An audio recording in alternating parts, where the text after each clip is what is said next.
Darisabel Leanna Baez, known affectionately as Dari to her family, was born on April 5, 2006. Her mother, Nada Elizabeth Baez, was just a teenager at the time and lived at home with her mother, Margarita Torres Leon, and her stepfather, Luis Arturo Leon.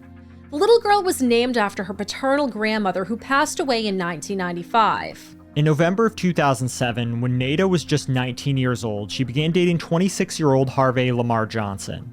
It's unclear why, but her parents really didn't like their daughter dating him. It could be because he did have a small criminal record due to a traffic stop that resulted in charges for operating without a valid license, providing a fake ID to a police officer, and possession of a small amount of marijuana. Perhaps it was also because Harvey was 7 years her senior. Or maybe it was because he had abandoned his wife of 9 years and his 3 kids to be with their teenage daughter. Eventually, their relationship led to tension in the home and Nada was kicked out. Nada and Dari went to live with Harvey in a second-story unit located at 710 West Philadelphia Street in York, Pennsylvania. The apartment was located in one of the neighborhood's many red brick row houses that sprawled for city blocks. During this time, Margarita and Luis were not allowed to see their granddaughter. According to a listing for the property on Zillow, 710 West Philadelphia Street is a 3-story multi-family home with 5 bedrooms and 2 bathrooms, with the 3rd floor acting as a storage space. Now, it's unclear what the configuration of the bedrooms were, as Harvey and Nada were using their living room as a bedroom, and Dari didn't have an actual bed. The little girl slept on what consisted of 2 blankets, a baby blanket, and a sheet on the floor. On Saturday, April 5, 2008, Dari celebrated her 2nd birthday. This would be the last birthday that she would ever have. She was already covered in bruises and had bald spots on her scalp where her curly brown hair was missing. The following day, Dari woke up after having a nightmare between 5:30 and 6 in the morning and tried to get into bed with her mother and her mother's boyfriend.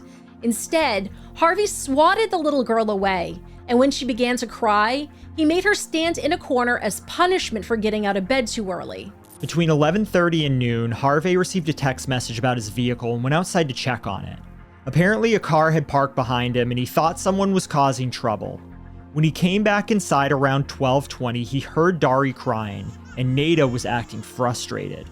Allegedly, Nada wouldn't tell him what was wrong. Harvey assumed that Dari had been playing on the stairs like she had a couple days prior, and decided to spank the little girl for it as punishment. However, Dari was crying because she was wearing a urine-soaked diaper that was filled to capacity, and she also had a bowel movement. Not realizing this, Harvey caused Dari's diaper to explode, leaving a huge mess all over the floor.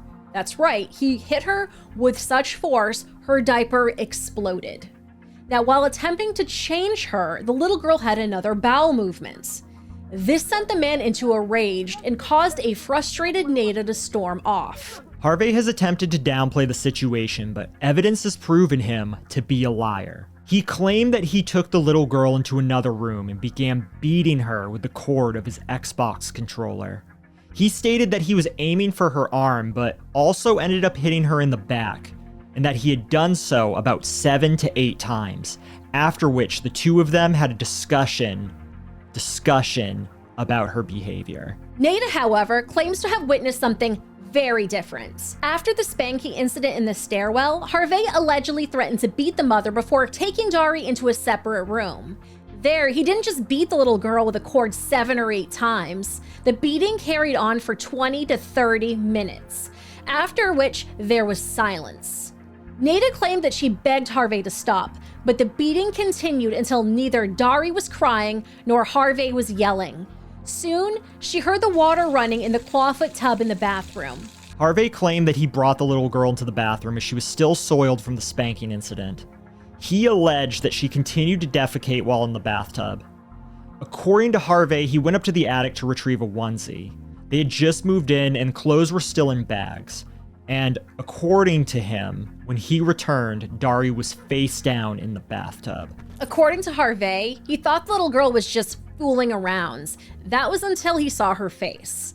The little girl had a large lump on the left side of her forehead with a gash in it, and she wasn't responding. Harvey described her eyes as open, but closed at the same time. He knew something was wrong because Dari was normally a hyper toddler, and now she was lifeless. The next thing Nada knew, Harvey was carrying out a soaking wet Dari.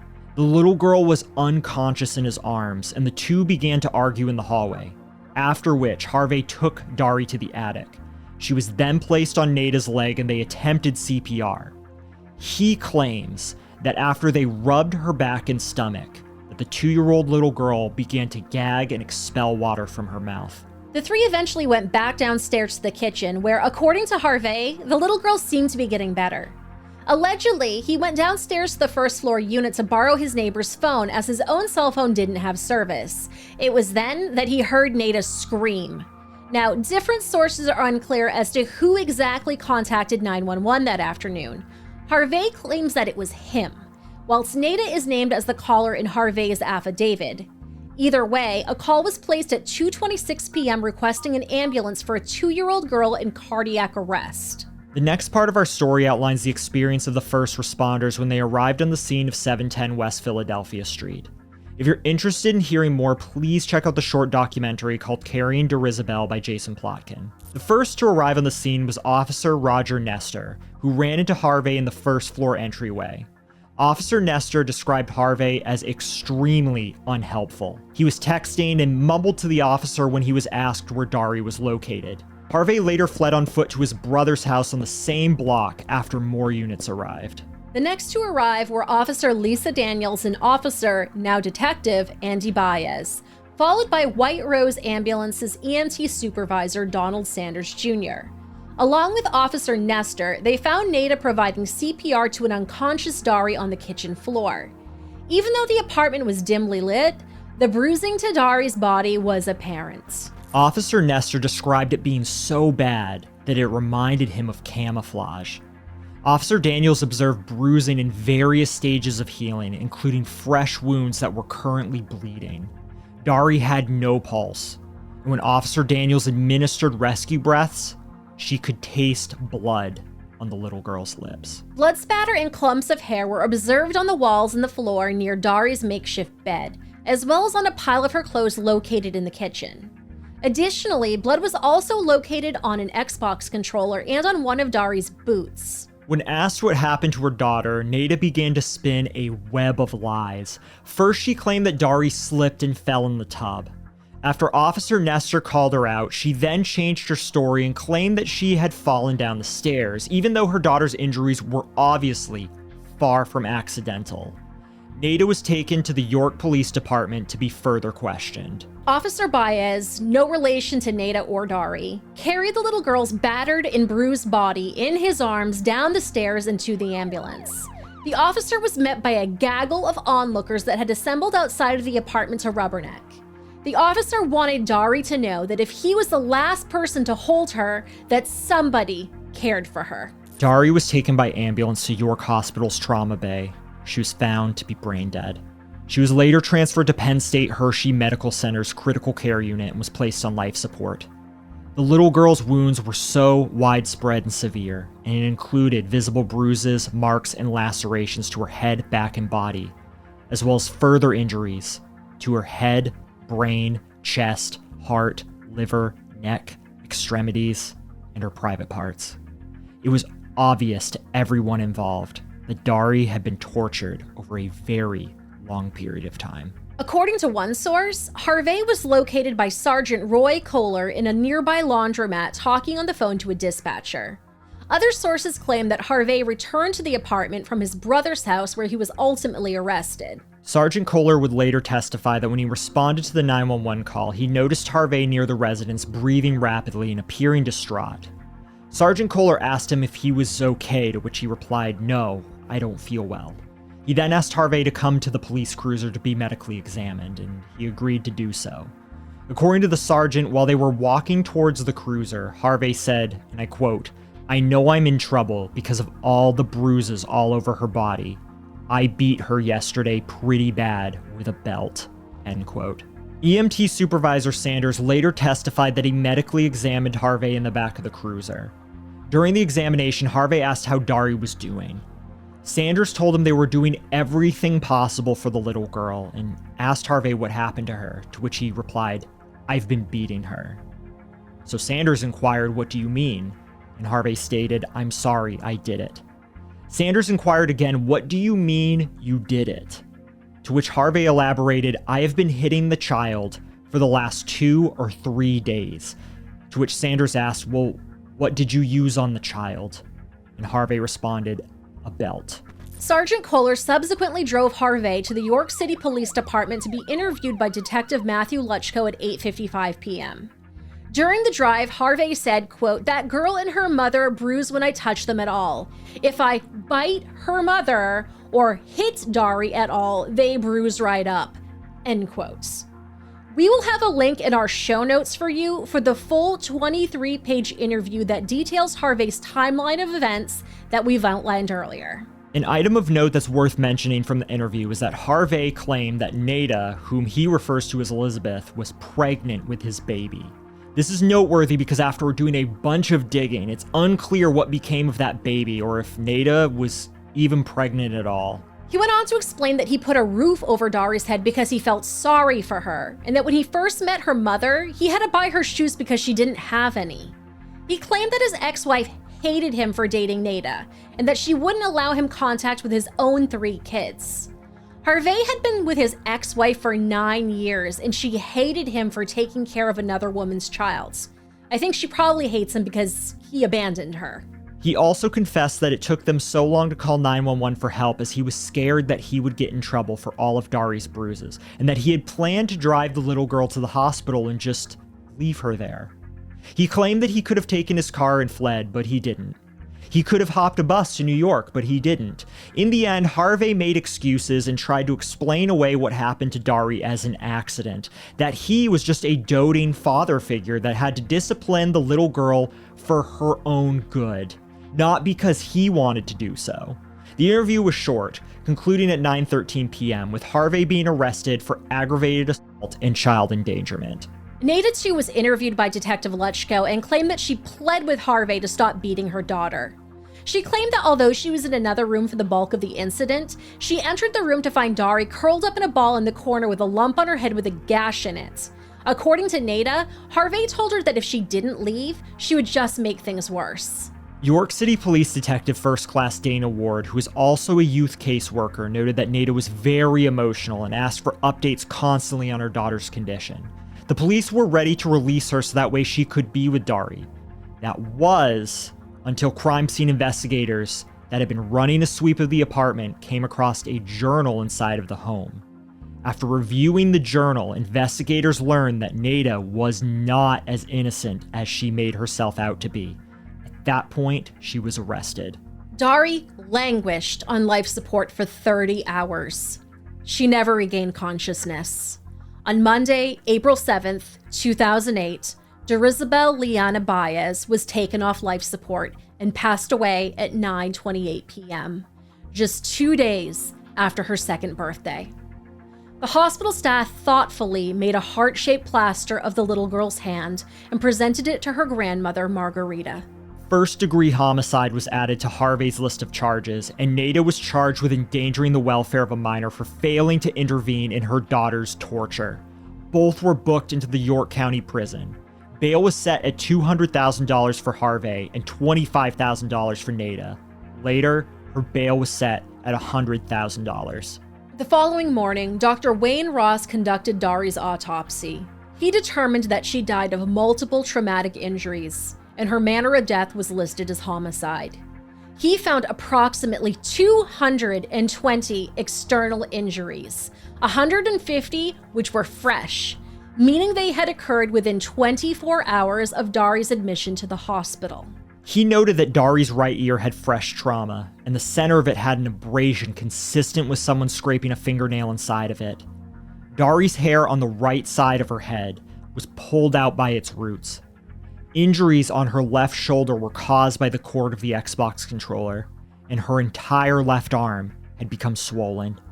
She had been beaten in the face with her own hiking boot, which left a waffle pattern on her skin.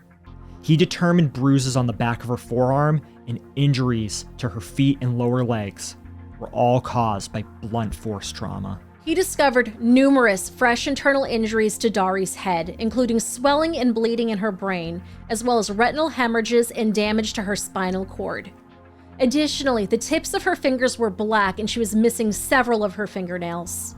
After examining Dari's private parts, Dr. Ross found distinctive fingernail marks, which indicated that the 2-year-old had been repeatedly pinched. He noted that Dari suffered trauma to her heart, right lung, liver, pancreas, and right adrenal gland, which were caused by multiple high-velocity impacts to the chest and belly.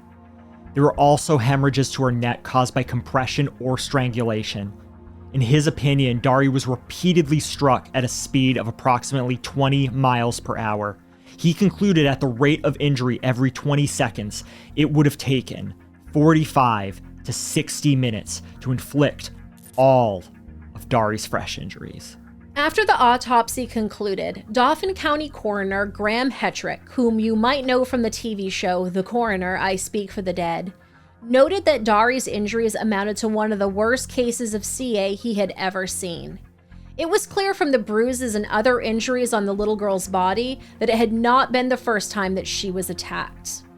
Forensic nurse Patty O'Brien would later testify that the injuries inflicted upon Dari's body were so severe and numerous that she ran out of room to document all of them on the autopsy report diagram. Dari's funeral was held on Saturday, April 12th at Cooner Associates Funeral Directors located at 863 South George Street, New York. It was officiated by the Reverend Aaron J. Anderson and the Reverend Euphemia Soto. The service was attended by family, friends, members of the community, and the first responders that assisted in her 911 call. She was later laid to rest in the Cherub Garden section of Mount Rose Cemetery in Spring Garden Township in a tiny white casket covered in pink flowers. Her granite and bronze grave marker was embossed with a teddy bear. Below, a picture of Dari and a baby deer were the words, "Sing to you, my rainbow." 3 months after Dari died, her mother's charge of endangering the welfare of a minor was upgraded to a homicide charge, and her bail was revoked. While awaiting trial, Nada had to be heavily medicated after attempting to take her own life in her cell. On October of 2009, Nada pled guilty to third-degree homicide in exchange for her testimony against Harvey Johnson. Nada was sentenced to 5 to 10 years in state prison. She served her time at SCI Cambridge Springs, which is a medium-security, all-female prison. She was paroled in 2013, having just served only 4 years of her sentence, after which she allegedly assumed the name of Elizabeth Torres and is reported to have since have a son. On November 9th, 2009, the trial of Harvey Johnson began. At trial, Harvey, who couldn't be bothered to take responsibility for his own actions, stuffed his ear with tissue paper and put his head on the table so that he didn't have to see or hear any of the testimony or heinous acts that he committed. The following day, before the pictures of Dari's battered body were shown to the court, Harvey filed a motion to leave the courtroom so that way he did not have to view them. That motion was denied, so instead he went back to his immature behavior of plugging his ears with his thumbs and putting his head down on the table. He then began to rock back and forth and weep. During his trial, the jury heard testimony from the first responders that arrived at 710 West Philadelphia Street on the afternoon of April 6, 2008. This included officers Nestor, Daniels, and Baez, as well as EMT Supervisor Sanders and Sergeant Kohler. Dr. Roy and forensic nurse O'Brien, who oversaw Dari's autopsy, also provided testimony. On Friday, December 13th, 2009, Harvey Lamar Johnson was found guilty of the first-degree homicide of Darisabel Baez. The jury only deliberated for 2 hours. During the penalty phase of his trial 3 days later, Harvey's mother Cassandra Lloyd and his sister Heather Lloyd testified upon his behalf. Cassandra outlined raising Harvey as a former crack and heroin addict in Spanish Harlem. The mother had gotten clean 15 years prior, but admitted to beating Harvey with anything that she could get her hands on, including Hot Wheels tracks, belts with big buckles, cords, and a clothes iron. She said she spent her welfare checks 1 year on drugs, then locked her kids in their room for 2 days so she would not have to face them on Christmas without presents. Her older son, Heath Lloyd, is currently in prison in Louisiana for homicide. This time, it only took the jury 1 hour and 35 minutes to deliberate, and Harvey was sentenced to death. On July 18, 2013, then Governor Tom Corbett signed Harvey's death warrant. His death by lethal injection was scheduled to take place on September 10th of the same year. However, on July 23rd, Harvey and his attorney filed a motion for an emergency stay of execution and a motion for post-conviction relief. His stay of execution was granted in August of 2013.